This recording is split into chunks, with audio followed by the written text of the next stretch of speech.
Welcome back, guys. Thank you so much for tuning in to another episode of Behind the Docs. Today, we have the pleasure of hosting Jason and Jeff from Lecangs Logistics. Thank you guys so much for joining us today. Our pleasure. Thank you for having us, Chloe. I'm so excited to get to know the both of you and exactly what it is you do. I think this is going to be a great episode. Kind of just to start off so we can know a little bit about y'all's background. Jeff, I'll start with you. Where did you grow up and where are you out of now? I grew up in Southern California, still live in Southern California. So where they say the fruit don't fall from the tree. So I've just been around in this Southern California pretty much my whole life, right? I live about an hour away from the snow in the winter and an hour away from the beach in the summer. So I can't beat it. Oh, okay. That's amazing. You're perfectly located. I'm very, very jealous. They are. Jason, how about you? Same with me, native Southern Californian. Lived within about 5 miles of the beach most of my life. I live about, I'd say about 25 minutes from our facility here in Paris, California. Oh, wow. Okay. So tell me, it must be very sunny there all the time, obviously in California. You guys are always tanned. Well, Jeff, well, yeah, you're the one that's very Jeff's a tan. little more tan than me. Yes. I am always tan. It's not given to you. I think you're kind of like me where you never know, But, oh my goodness. Okay. Tell me a little bit, Jeff, about your first job. I want to know kind of how did you start at like a McDonald's? What was your first job? And then how did you get to what you're doing right now? Man, my first job ever was in high school. There's a local newspaper called the Sun newspaper, and I was selling their Sunday paper at the corner for a good year and a half. So I think it was $1. I make 50 cents off of that, and that was good enough for lunch money. Yeah, that tells you how old I am. Like 27, right? Like no one needs to. Right, yeah. I'm young and sprite. So how did you get into what you're doing now? What was like that career path like? Oh man. So back in 2024, I got hired on with UPS as a facility engineer, and I actually moved to Austin, Texas, and lived there for about 3 years, and then got the opportunity to move back to California. But I started out with UPS as a facility engineer, fixing the automation, IT equipment. Fast forward about 8 years, I needed a job change. I was in that crossroad where I was like, hey, I need to do something different. I was going crazy. So UPS at that time was going to market with a department called Customer Solution, which is supply chain consultancy for them, selling automation, selling our consultative services. So I got into that, did that for the rest of my career at UPS, and was just moving up through the ranks. And then this past January, got the opportunity to transition over to Lecangs with their job offer. And it's been fast moving, a lot of learning, but I think the good thing was UPS gave me a very good foundation of who I am and my work ethics and understanding supply chain, right? Because at UPS, I work with SMB customers that are really small. Then I've also worked with enterprise customers that are multi-billion dollars, right? So it gave me a good broad spectrum of customer, people, right, and industries. So it gave me my foundation today. Amazing. Jason, how about you? No one really grew up wanting to be in logistics as a little kid. I don't know if that was like what you. Oh, I did. You're I like, believe them. the one joke that doesn't work with you guys. My goodness. Okay, so if your dream was to work in logistics, tell me, your first job to how you are now. So actually, I worked at Taco Bell in Seal Beach, and that was very strategic because I could keep my surfboard locked up on property and eat all the burritos I could possibly make using 2 tortillas at the time. So I did work the drive-through, and that was my first flavor in business development. So from there, earning a small wage of $4.25, which was the minimum wage then, I moved into a freight company called ABF. So Arkansas Better Freight had a terminal, and I was a casual dock worker there. So I got the feel of the operations and logistics part of things. And then they closed the terminal down. A friend of mine was interviewing at UPS. And so I went along with him, and I got the job and he didn't, and worked operations 10 years, moved into management, and then decided I want to go into business development outside of operations, and did that for 19 more years. So Wow. From forwarding to parcel to international, contract logistics, I saw it all for about 29 years with UPS. Wow, that's amazing. Do you miss Taco Bell? I don't eat there anymore. I think the What quality happens is. when you get old? No, you I don't don't. eat there anymore either. I can't eat that. I Now can't that eat you know that. how the No. food's made, then. Yeah, no. I'm sure you could make it better at home, but I'm sure the free food misses you sometimes, you know? The It surf. was a good fit at the time. Do you still surf? No. Now I live about an hour from the ocean, so now I fish. Okay. I couldn't even try to surf. I think it'd be the biggest joke of life. I have 2 left feet. I think that would be, I tried to paddle board the other day. That went terribly wrong. So I couldn't even imagine with surfing. Tell me, Jeff, you know, this industry is not very easy. It comes with a lot of challenges. What do you find the hardest part of working in this industry is? That's a great question, Chloe. Hardest part in this industry, I think for me, I would say trying to truly understand the customer, right? Because I know we all say that we're customer centric. We do customer service well, right? We provide them a great service, but to truly understand the customers, to understand what moves them, right? Is it based on the dollar? Is it something emotional, right? When you have good connectivity with the customers, you truly understand what their business strategy is, how they're trying to grow, right? What's the emotional part of the business for them? Because if you talk to a customer that is a small, not necessarily small volume wise, but like they grew the business themselves, right? Any aspect of that business, you got to come in there and say, hey, there's certain things that I see that could change, but maybe they're emotionally connected to certain ways that they're doing business. And you got to understand how that impacts their business, but then also be able to communicate to them if they need to grow or they want to execute on the strategy that they want. We got to solve for that problem, even if they're emotionally connected to it. So I think it's the hardest thing is truly understanding the customer's need, their goal, and how they're emotionally connected to their business. 100%. I love that answer. And I think it's so important to be transparent in this industry where everybody's just very much a yes man. So I think it's very, it's very commendable that you guys, that's what you put first. But it definitely can be such a challenge in an industry like what we work in currently. Jason, for yourself, what do you find is the best thing to do in this industry? What's your favorite thing in your day to day? We'll get off a little bit of, why everybody hates the industry, but I'm joking. But what do you guys love about it? What's your favorite thing? Can I answer that question for him real quick? What he likes about his day-to-day interaction is hanging out with me. Yeah. So that's the short answer. I love it. My twin. For me, I love the challenge and I like the solutioning and the problem solving that comes with every engagement. So whether, having engaged in, I'd say about 6 or 7 trade shows and finding new business partner alliances and just thinking outside the box for the client. Clients have a very diverse need, protocols, whether it's distribution, end-to-end, software, technology challenges, and how do we come to the table and solve problems? So I love solutioning. I love getting those aha moments when a client feels like, okay, you got it, let's go. And it's getting those incremental gains that come with problem solving. So I think that's the part that really gets me going in this role, and being able to be with an organization that can actually enable end to end.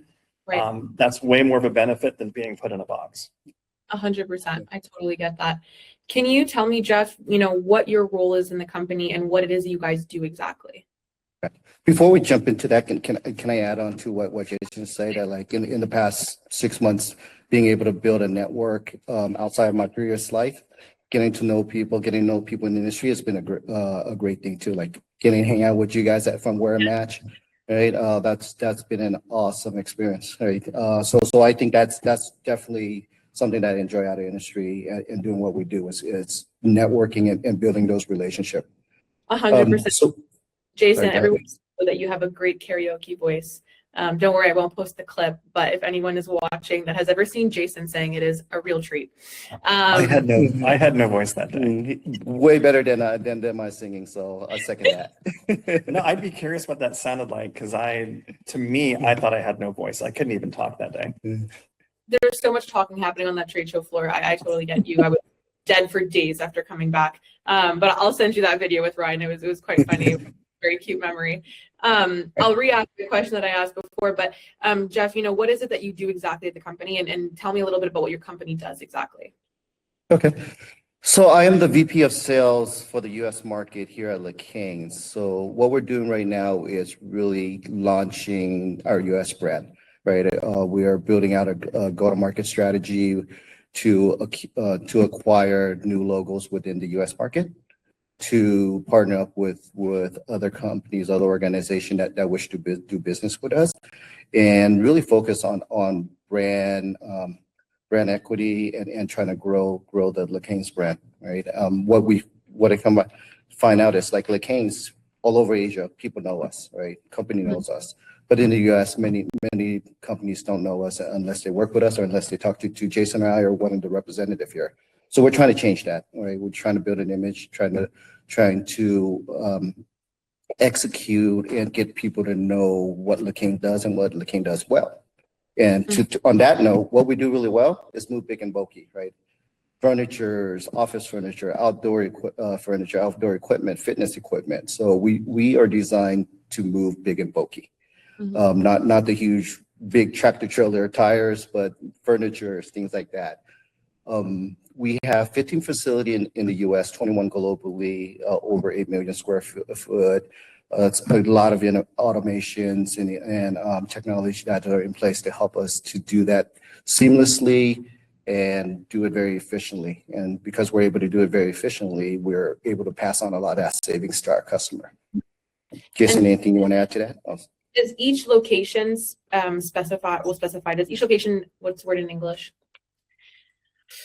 Specialize, there we go. Does each location specialize specifically in big and bulky as well?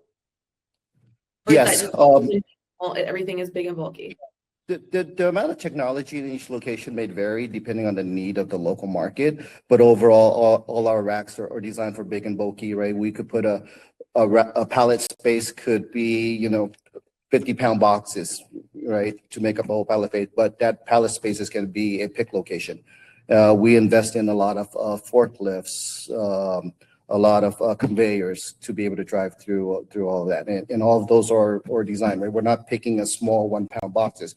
We're picking 20 pounds, 50 pounds, 100-pound piece of furniture. And then, Jason, can you tell me exactly what your role is and what is it that you do at Lecangs? Yeah, so I'm a compliment to Jeff, where he's focused on strategy development, tying our go-to-market strategy and brand growth. I'm looking at how do we acquire new clients, new brands within kind of in that sales process cycle, and also partnerships. So looking at are there gaps in some of the solutions that we offer on, say, the return side, on kind of the forwarding upfront side, brokerage side, some of the different components internally, so that we're able to, I would say, encourage the growth of the domestic market and support the strategy. Amazing. I'll ask both of you the same question, but what is it about Lecangs Logistics that made you guys decide to keep and prosper your career that you currently have there? I could go first. What attracted me here was, one, they got a good foundation, or we got a good foundation of operation, right? With the warehouse spaces, the performance of the team. But because the brand's not recognized or not widely known in the US, we got the opportunity to do something amazing here that people don't know, right? And two, how I approach everything in my business mindset is let's do it as underdog, right? So we can look at how we grow from a business development standpoint. We can look at it as a startup. Anything that we want to try, let's try it. If we're going to fail, let's fail fast. Let's iterate and let's move on. So I came in here with that kind of a mindset, like, hey, this is a blank slate. We could try a lot of different things. We got a good foundation, right? Unlike a startup that has to build everything from the ground up. We just need to build the business piece of it from the ground up. So that enables us to try different things. And it's been, there's a mixed bag of success, but I think it's been an amazing experience for me. Amazing. Jason, for yourself? Yeah, for me, it's the opportunity. So having come from a Fortune 50 company and not ever hearing the name Lecangs or even how to pronounce it, I actually added an H in there when I first started. But then once I got to look under the hood and see the technology, walk the warehouse, there's an aha moment that comes with every tour that we have. And those tours will go an hour, 2 hours, and people leave with a photograph of what is accomplished within our walls. And I think we're the best kept secret in the industry, and that secret's about to not be a secret much longer. Yeah. I love And I'll that. add to that, like our tech stack, I will compare it to other 3PL, hands down, right? And it's not something that we promote, and that's something that we're looking to change too. Is like, hey, once you put your stuff in here, it's not just automation, it's not just operation, but it's also the technology, that the IT infrastructure that helps you be able to be seamless with your marketplaces, with your EDI connection, right? Whatever you need. Mm-hmm.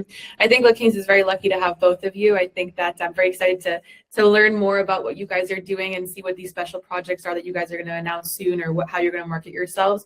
I definitely think it's a voice that needs to be heard. I think that you guys, you specialize in a specific niche, and you guys are very successful.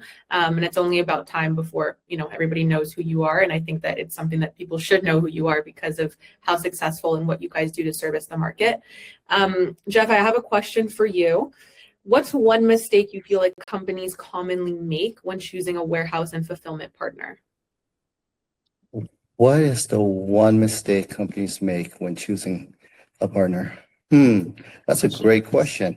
And so if I put my consultancy hat back on, right, and think through this, I think the mistake they make is they just they don't plan out. They say, okay, I have a problem to solve, right? And this 3PL could solve it right away.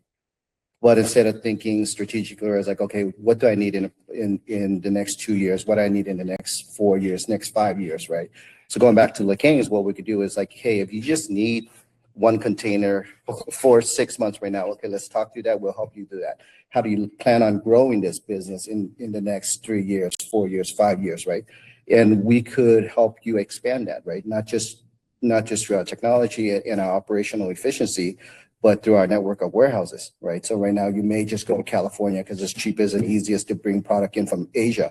But eventually you're going to want to go to the East Coast, right? Now, if using Lecangs, you can have 2 warehouses, right? And then using our network, being able to get to customer faster, which means cheaper rates, being able to compete with maybe some of the larger competitors within your niche, right? So I think the mistake people make when choosing warehouse is just thinking closely to what's right ahead of them instead of planning it out and being able to understand using a 3PL like Lecangs, giving them flexibility to grow. That's such a good answer. I love that answer. I think that people are very quick to make decisions, which can very quickly blow up in their face in this industry. But I love that answer. I think that it's not one we get often, and I think that you really hit the nail on the head there. Jason, for you, what are some red flags you think that businesses should look for in like a 3PL agreement or onboarding process? I would say not analyzing the scalability and alignment with their own business goals. I think if a company is looking too near short term in scope and not understanding the scalability factors within their own growth within the company and aligning that culture and capabilities, there's some pitfalls in there that are going to show up mid integration, post integration, and through the lifespan of that business relationship. So it's really understanding the capabilities, really understanding where the pitfalls and shortfalls are within the organization or the technologies. I had a company in here yesterday and they literally said not one warehouse is happy with the WMS. And I asked them why. And they said because of integration, because of linkage, because of breakage in data. And we have an in-house solution where everything is integrated all together in one. And they said, do you have any problems? And I had to scratch my head on the data side. And I said, we probably should have the architect at this meeting so that you can bring the problems you're hearing to market so we can showcase why Lecangs. I love that. So taking into consideration everything we just spoke about, Jeff, for you guys, when it comes to onboarding a new client, like what does that look like from initial discovery to close? From initial discovery to close, The experience I want to provide to our customers is that they know that we're reliable and that we're organized and that we do what we do what we say we're going to do, right? So for me, it's once we talk through, talk through the business side of it, how they want to go to market, how they want to engage with Lecangs, what the pricing look like, structure look like, where they want to put their product. Then from there, we'll switch over to more of a project management standpoint, right? Let's list out what milestones you need to hit for this to be considered successful. What is it that what requirements do you need for this to be a successful onboarding, right? And then what's that timeline look like, right? For me, I always try to work from okay, when do you want to start, and try to work backwards, and then set out our time, and then also build in leeways for stuff going off the rail, right? Because as much as we love to say every implementation is perfect, there's always going to be some sort of miss, right? Like, hey, oh yeah, we forgot to talk about this. Oh, here's another product line that we want to add. So it's about the customer experience, knowing that we'll be there for them and that we're not just going to say, okay, great, we got your business, you're on your own now, let's figure it out, right? It's answering questions, solving problems, and doing ad hoc programming or integration for them that's something that they don't come up with. And midway, they could onboard a different customer that we need a different integration that we haven't talked about. So things like that happens all the time. I really love how much you guys put emphasis on the relationship with the client and how that is super important to you guys. I think that that's such a value asset that some people don't necessarily focus on, which is definitely why, you guys have the success and the reputation that you do. So I think that that's amazing. Jason, I have a question for you. Obviously, you guys handle a lot of big and bulky, and you probably get some odd requests. What is something that was an odd request or an odd project that you might have gotten recently, and how did your team handle that successfully? Man, there's been quite a clear-eyed. So I'm working with a startup brand, and because our initiative is looking for US-based brands, I do have a place in my heart to enable even the small mom and pops, the startups. So I'm working with the client, just 600 orders, pre-orders, and they've gone to all the big carriers, the Amazons, the UPSs, the FedEx directly to try to go from factory to consumer. And with what their product is, they really don't want the customer experience to be an unassembled solution. So when it's an assembled solution, it takes them into a whole different price point, kind of takes them out of the game.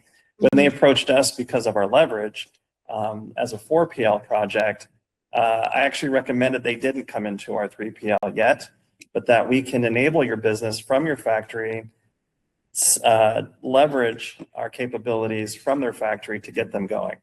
And then once they grew in scale, they were only 120 miles away from our Chicago facility.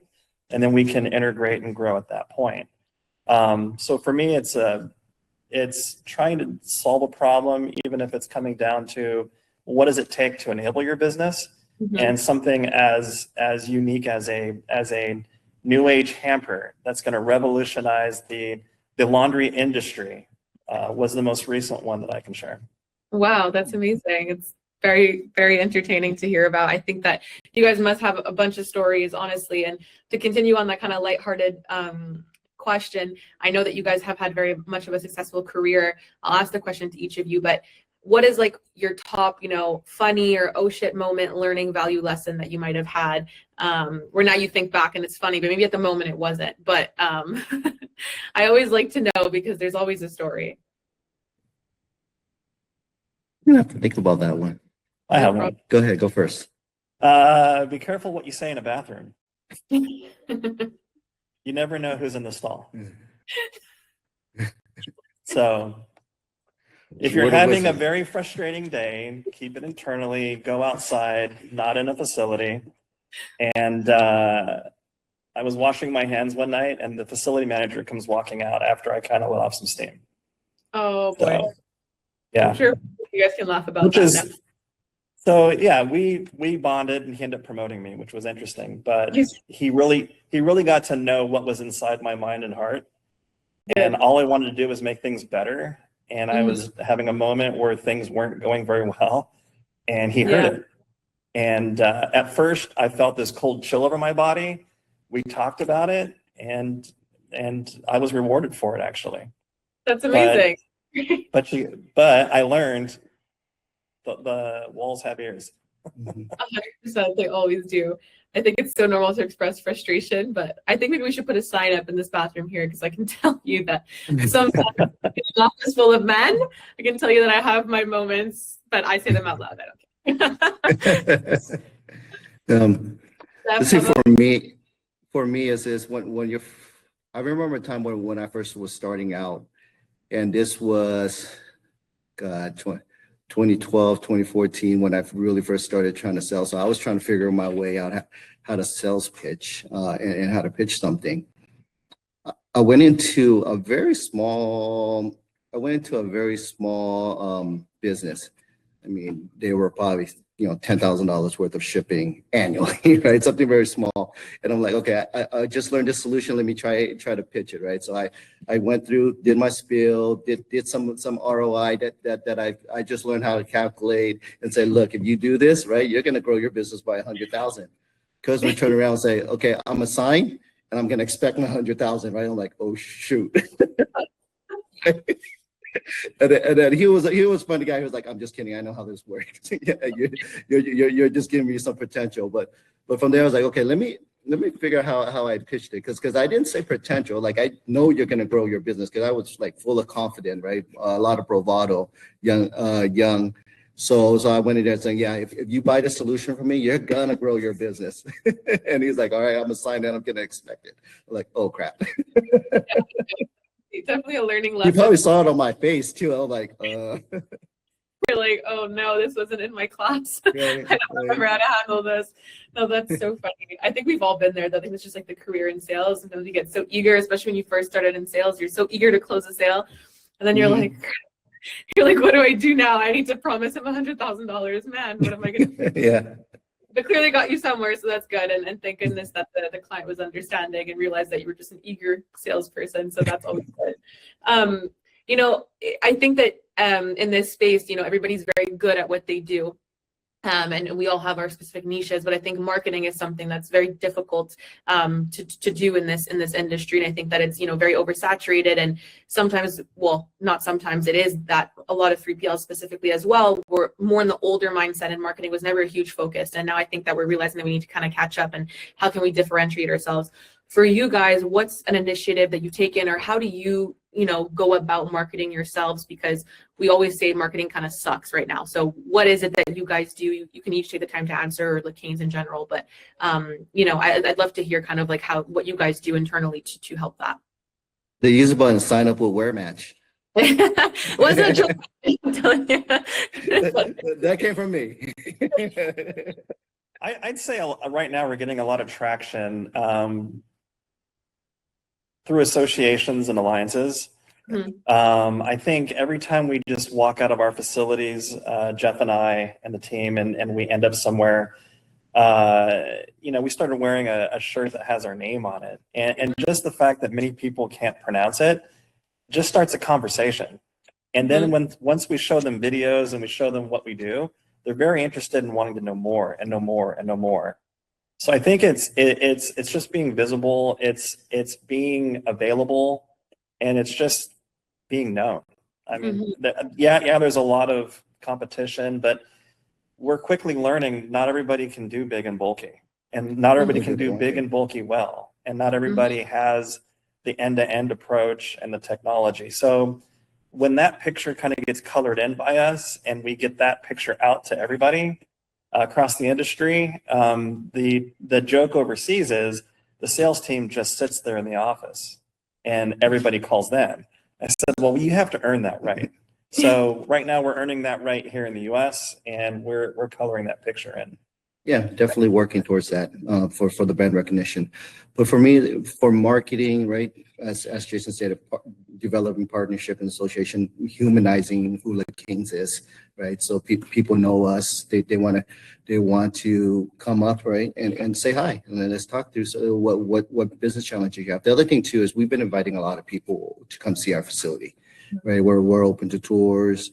We have a great chef here, and she cooks every day for us.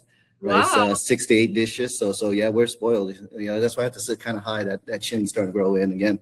But things like that, it's just trying to be out there and meet people. The other thing we're also doing too is for going into 2027, we're outlining a strategy of how we want to go to market from a marketing perspective, right? Associations we want to join, trade shows we want to attend, trade shows we want to exhibit in. So the company is actively looking at ways to invest in it, right? Because as Jason said, the joke overseas is the business comes to us, right? Here, we got to do things differently. So we got to be smart about where we're marketing, and then also be aggressive, right? So there's room for us to iterate and room for us to make some mistake, but for the most part, we got to be hyper focused in what our ICPs are, and then what's the value that we bring to our customer, right? Not everybody's going to be the right fit for Lecangs. I mean, in the past 6 months we've been here, we probably churn away more business than we take on, but that's the nature of what we want to do. We want to bring a customer that fits our profile, and one where we could help them actually grow and be a strategic partner, not just somebody that wants to put something in the rack because everyone else says no. 100%. That's how long-lasting relationships are created as well. Good reputation too. So I think you guys are definitely on the right track there. I think it's amazing you keep that human connection. It's so important. I think people are forgetting about shaking hands. Sometimes I give people a business card and they look at me like, what is this ancient device? And I'm like, it's a business card. Like, you've never had one. Like, I think it's so important to still try to keep that connection. And that's what makes you stand out. People are going to remember, singing with Jason. I don't know if they're going to remember the automated AI email that we sent, right? So you're definitely doing something right. To touch a little bit on the AI question, with the successful careers that you both have had, how do you find technology has, impacted what you do now, whether it's positive or negative? We're very AI heavy now. Tell me a little bit how, when you started to now, what the biggest differences are. I'm 45. My generation went through don't come home until the lights are out. Sorry. But right, we don't have to come home until street lights come in. We drink out of the water hose. I know what a rotary phone is, right? I showed it to my kids and they're like, what is that thing? Right? We went through, every single iteration of technology, right? From the first smartphone to the first flip phone. I used to sell the flip phones for the first digital network for Sprint. That's how, right? That's how I made my living at one point in time. So I think for me personally, it was easy to adapt to different technology. It's just a matter of seeing how it could fit and how you could best utilize it, right? We won't ever be 100% reliant on AI because it's just not in our DNA, but we do heavily use AI to help us better understand the market, better help us better do our researches on our customer, right? Because instead of me searching through just their website, I could go ask Claude and that could come up with a lot more information than I can and summarize it much better. So from that perspective, I think AI is of a value. I feel that the best value for AI is to help augment or enhance what our capabilities are, what we could do. But at the end of the day, relationship are still important. Building trust is still important, right? Hey, I could go to customers and say, hey, Claude, say you need me. And the customer is like, yeah, I could do that myself, but my Claude say I need 5 other different 3PL, right? So it's looking at people in the eye and telling them, hey, we're good for your business. We want to take on your business. Here's the value that we bring to you, and here's the problem we solve for you. Mm-hmm. I love that. Jason, for yourself, how do you find technology has evolved since you started your career in logistics? For me, they're just tools in the tool belt. I would see AI, in a lot of these mechanisms as empowerment agents, efficiency agents to help us do more, to be better, to do things faster. Instead of having to crunch individual lines of data and know how to work in Excel, I can do 1,600 lines of data in 12 minutes.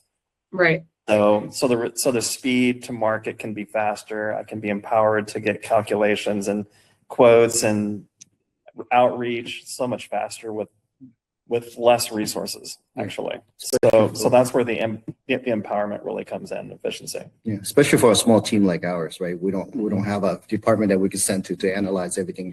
We're working together to do it. So yeah, it's really helpful for a small team. Yeah, no, that's amazing. I know that there's a lot of projects you guys are working on right now. But kind of my last question to you guys is I'd love to know if there's any special projects you guys can share, anything that you'd like the viewers to know that you guys are currently working on that might be exciting.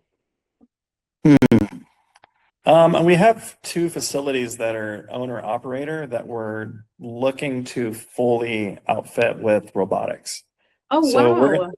we're an owner operator forward looking company. We have 1,700 acres of undeveloped land throughout the US. And so we're growing into our size. And we have 1 million square feet being developed right now because of the big project out in Barstow, California. And that building, along with our Elabel facility, that's going to be 4-way pallet. So when labor is an issue for most, which is about 60% of all the cost to 3PL, we will be automated pallet with a pallet shuffle system along with AGV and our conveyor system. Wow, So, that's so interesting. so those are kind of the snapshots of where the future of the company is going. Our chairman is very real estate savvy, has been in the wave of the US market and global market for the last 25 years, and has done very well, which has given us a lot of ability to be flexible and investable in the future. Wow, I love that. Jeff, is there anything you wanted to add? That was a great story. I think so. Well, listen, guys, I want to thank you so much for coming on to the podcast. And for everyone that's viewing, please go check out Lecangs' profile on WareMatch that we will put him down below for any big and bulky needs. We definitely recommend them. They are great at what they do. And we're so excited to be partnering with you guys. And I'm so excited to keep seeing everything that's coming out for Lecangs in the future. So thank you guys so much for being on this episode. No, thank you very much, and we appreciate your guys' partnership, right? Since we signed on with WareMatch, you guys sent us some really good opportunity, right? And I mean, it's been a good experience, and it's been a valuable experience, right? As we are looking to invest in growing our business and growing into this market, having a partner like WareMatch who helps us identify more opportunities than we could ourselves has been very useful. Thank you guys so much. Appreciate it. Thank you, Chloe. Awesome, Chloe. Thank you.